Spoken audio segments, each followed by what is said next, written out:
longe do concreto, né? Mas o próprio Rodrigo Caetano já admitiu que já fez uma consulta sobre a situação do Everton Ribeiro, mesmo não sendo algo que possa acontecer agora, né? Pelas características do jogador. Como é que seria para o Zé Ricardo receber um jogador desse do elenco? Como ele acrescentaria ao elenco do Flamengo? Que você faça um pouquinho, já que a própria diretora admitiu que fez uma consulta e tem planos, né, para contar com esse jogador.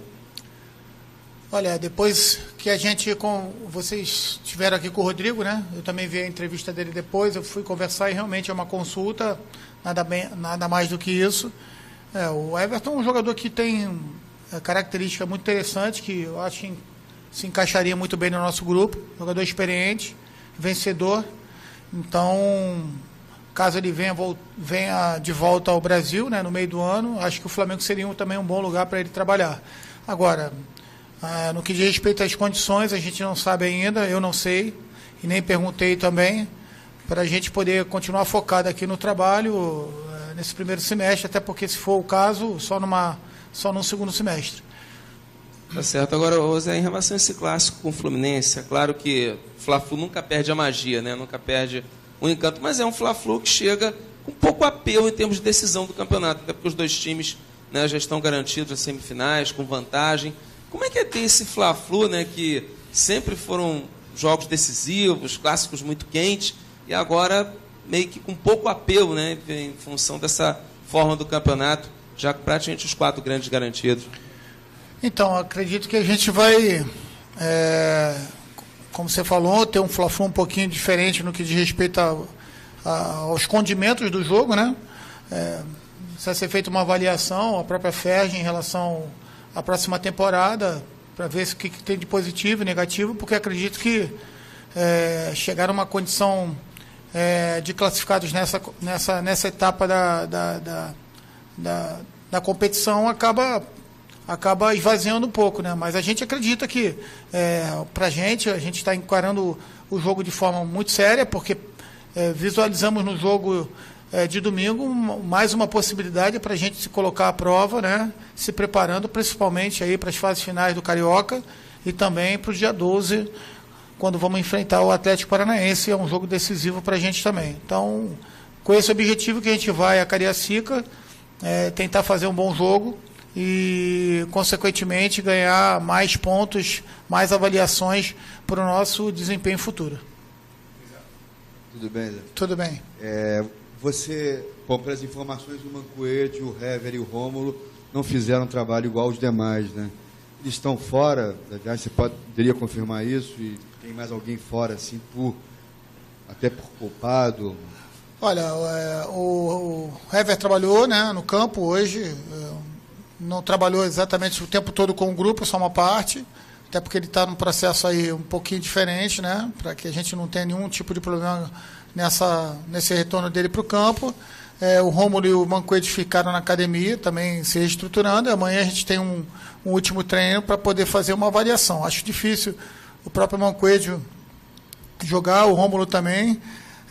O Hever a gente tem que esperar um pouquinho mais, e os demais também, que a gente ainda tem alguma dúvida em relação a estar 100%, até porque a gente vai levar para campo quem tiver 100%, se tiver algum tipo de risco, eu acho que não vale a pena a gente expor o jogador num jogo que a gente já tem uma classificação garantida. Mas, de uma forma geral, quem tiver disponível, 100% vai para jogo.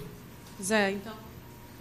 Alô, é isso. Mesmo com classificação garantida e mesmo o Abel Braga tendo dito que vai só com time reserva, o Flamengo vai com força máxima. É a sua intenção? É a nossa intenção, sim. Acredito que o Abel tenha tomado essa decisão em virtude do jogo que eles têm na quarta-feira, né, pela Sul-Americana, uma competição importante lá para o Fluminense, assim como para a gente a Libertadores também muito importante. Então a gente precisa ter os atletas 100% naquela data. E o Abel deve estar pensando da mesma forma, é legítimo ter esse pensamento, e a gente vai com aquilo que tem de força máxima, desde que não tenha nenhum tipo de lesão para o atleta que vai entrar em campo. Logicamente que lesão, todos os atletas que entram em campo têm o risco de correr, né, de sofrer. Mas a gente propiciar ou facilitar qualquer tipo de problema para os nossos atletas, a gente não vai fazer nem correr esse risco no jogo de domingo. E por que é interessante para o Flamengo levar o seu time titular para o Fla-Flu de domingo? Exatamente pela possibilidade de a gente avaliar frente a uma equipe forte, com a equipe do Fluminense, independente de qual atleta vai entrar. O elenco do Fluminense é um elenco bastante qualificado, tem um treinador que dispensa comentários, então a gente vai acreditando que essa oportunidade de jogar contra uma equipe forte é uma oportunidade que a gente tem que aproveitar para preparar cada vez mais a nossa equipe. Zé, boa tarde. Você falou de outros jogadores que podem ter um possível risco. Queria que você falasse como que o Diego, o Guerreiro e o Trauco se reapresentaram, se os três também. O Diego a gente até viu ontem falando que quer jogar o Fla-Flu, mas não sei como o Guerreiro e o Trauco chegaram, se está tudo bem com os três. Olha, Monique, a gente tem os 3 atletas disponíveis para o jogo de domingo. Estamos contando com eles no treinamento de amanhã. Após o treinamento, a gente faz uma avaliação final. Mas todos os 3 treinaram e, a princípio, estão disponíveis. Dentro desse teu planejamento, você pensa em usar força máxima no domingo, depois você tem uma semana cheia e uma semifinal de Taça Rio que provavelmente não vai estar valendo nada no domingo, que antecede o jogo contra o Atlético. Como é que você tem pensado em fazer esse equilíbrio para também não deixar o seu time titular sem jogar tanto tempo antes dessa partida contra o Atlético? Perfeito. A gente está com uma semana bem programada. A gente ainda tem uma dúvida, até porque a tabela do Campeonato Carioca, nessa semifinal, pontua a possibilidade de ser ou sábado ou domingo. Caso seja sábado, há uma possibilidade da gente usar todos os atletas. Se for domingo, a possibilidade de a gente utilizar todos é um pouco mais arriscado. Mas também sabemos que os atletas estão preparados. A gente jogou a final da Taça Guanabara num domingo contra o Fluminense. Na quarta-feira enfrentou o São Lourenço e teve um rendimento ótimo, principalmente no que diz respeito à parte física. Então, a nossa equipe está bem preparada, muito bem trabalhada pelos profissionais que aqui estão. Então, é um passo ainda para frente. A gente ainda precisa classificar para as semifinais da Taça Rio. Não estamos matematicamente classificados, ainda temos ali tanto o Botafogo como o Nova Iguaçu brigando por essas duas, e a gente brigando por 2 vagas. Então, primeiro é pensar no jogo contra o Fluminense. Classificando, a gente faz uma reavaliação na semana e aí adianta para vocês uma posição sobre a semifinal. Zé, fugindo um pouquinho do jogo contra o Fluminense, a gente viu hoje o Conca treinando, né? Chamou muita atenção a movimentação dele na parte aberta da imprensa, enfim. Na parte fechada ele chegou a fazer uns gols, um treino de finalização. Chama a atenção de que maneira o Conca treinando, participando e aos poucos evoluindo realmente cada vez mais próximo de estrear pelo Flamengo. Então, a gente percebe que a vontade dele, a motivação dele de trabalhar é muito grande, e isso com certeza ajuda ao desenvolvimento, né? Ele passando etapa por etapa, né? Ainda é muito prematuro para fazer qualquer tipo de prognóstico, mas é importante que ele esteja se sentindo bem, porque, sem dúvida nenhuma, a cabeça ajuda muito na recuperação, né? É uma contusão que demanda tempo, né, de recuperação, para que depois ele possa entrar em condição de jogo. Mas, logicamente, que acho que para ele, para todo o grupo, é muito importante ver um atleta tão importante, tamanha capacidade como o Conca, e se recuperando aos poucos. E a gente sem pressa, sem atropelar as etapas, até porque é um atleta que já tem mais de 30 anos, a gente não é um garoto, né, que se recupera rápido, então a gente tem que preparar ele bem para que ele, quando voltar, volte na sua plenitude. Pois é, boa Oi, tarde. Débora, tudo bem? Falando agora então sobre seus próximos jogos, são jogos mais decisivos, né, etapas finais. Você dá por encerrado o teu rodízio, a tua análise dos jogadores do time alternativo, e qual é o teu balanço dessa primeira etapa da Taça Rio, de tudo que você pôde usar e ver jogando em campo e aproveitar? Olha, Débora, a gente tem um grupo com 32 atletas e eles sedentos por jogar, por oportunidade. A gente tem que ter uma estratégia para cada um deles, é isso que a gente procurou fazer. Logicamente que não temos condições de, por muito tempo, fazer esse tipo de rodízio, até porque as partidas cada vez mais decisivas, mas eu acredito que o grande objetivo foi alcançado, de observar todo mundo, dar condição para todo mundo e colocá-los próximo de um ritmo de jogo. Então a gente vê jogadores que estavam algum tempo parados, já conseguindo suportar mais a sequência do jogo, a intensidade que o jogo pede. Os meninos também bem mais confiantes para jogar. Enfrentamos uma equipe muito organizada, que é a equipe do Volta Redonda, campeão da Série D, vai disputar a Série C esse ano, e que deu trabalho para praticamente todas as equipes, né? Chegou a vencer o Vasco por 1-0, e a gente sabia que ia ser uma partida difícil. Eles se houveram bem boa parte do período. Isso vai dando confiança para que eles possam paulatinamente se integrar totalmente, de forma integral ao ritmo de jogo, ao nosso grupo, e quando precisar eles estarem mais preparados.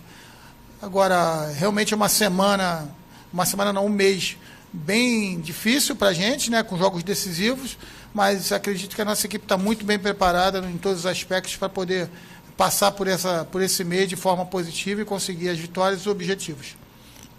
Pois é, tudo bem? Tudo bem. A gente já vê há umas 2 semanas o Ederson treinando com o grupo normalmente. A sua ideia é começar a colocar ele agora nessa fase da Taça Rio? Tem alguma chance dele ser relacionado com o Fla-Flu? Que ele já treina com o grupo há pelo menos umas 2 ou 3 semanas que eu me lembro. Então, o Ederson também já tá um pouco mais adiantado, né? Ele, infelizmente, semana passada ou retrasada, teve uma torção de tornozelo, nada a ver com a contusão que ele teve, já se recuperou novamente. Agora é ritmo de jogo mesmo, é ritmo de treinamento. Ele corrigiu um pouco a mecânica do movimento dele, que você, por tanto tempo sem jogar, acaba alterando um pouquinho. Aí, quando ele estiver totalmente equilibrado, com os 2 membros inferiores, que ainda também o membro que ficou mais atrofiado ainda requer um pouquinho, quando ele estiver totalmente equilibrado, a gente dá uma posição para vocês, para que ele também, quando entrar em campo, não tenha risco de recorrer numa lesão que poderia prejudicar a sequência dele. Boa tarde, Zé. E falando sobre o Ederson, qual é a forma que você vê esse jogador atuando em campo? Como meia, como ponta, como atacante? Queria que você explicasse como você planeja utilizá-lo. Bem, o Ederson, quando da contusão dele, veio jogando pelo lado do campo, fazendo um meia que joga um pouquinho mais por dentro, não é aquele ponta de velocidade, de 1 contra 1, agressivo do lado do campo, é um outro tipo de posicionamento ali que a gente fez para ele, mas também pode jogar de segundo atacante, no caso com uma 2 linhas de 4, no 4-4-2, e se houver necessidade também vir um pouquinho mais de trás, ele também acho que ele tem capacidade de fazer. Acho que essas três funções aí tem capacidade para desenvolver, e como é um jogador inteligente, rapidamente ele percebe aquilo que a gente pede para ele, tenta executar, e agora o ritmo de jogo é que vai dar para ele e para nós também a visualização onde que a gente vai melhor aproveitá-lo. Zé, que avaliação você faz dessa rodagem que você pôde dar para esses jogadores? Eles, suplentes, né, falaram por aqui que queriam deixar uma dor de cabeça boa. Conseguiram deixar assim para você? Saber que tem jogadores que podem, em determinado momento, suprir necessidades ao longo dessa temporada árdua? Eu não digo nem suprir a necessidade. São jogadores que podem, mantendo e crescendo na sua performance, até mesmo ganhar a posição. O mais importante dessas avaliações também é que esses atletas entendam que a gente não está ali só colocando eles para poder suprir uma posição, e sim colocá-los em uma luta sadia, um combate direto com o seu companheiro ali para buscar a posição, e com isso elevar toda a nossa performance, elevar o nosso nível. Então a nossa cobrança diária aqui é para que cada um cada vez mais tente melhorar, e consequentemente é normal que um ou outro acabe superando o seu companheiro de posição. A gente está atento ali, procurando ser correto nas avaliações, e para que eles possam brigar de forma leal e realmente aquele que tiver melhor jogar. O Flamengo marcando muitos gols na temporada e sofrendo poucos, né?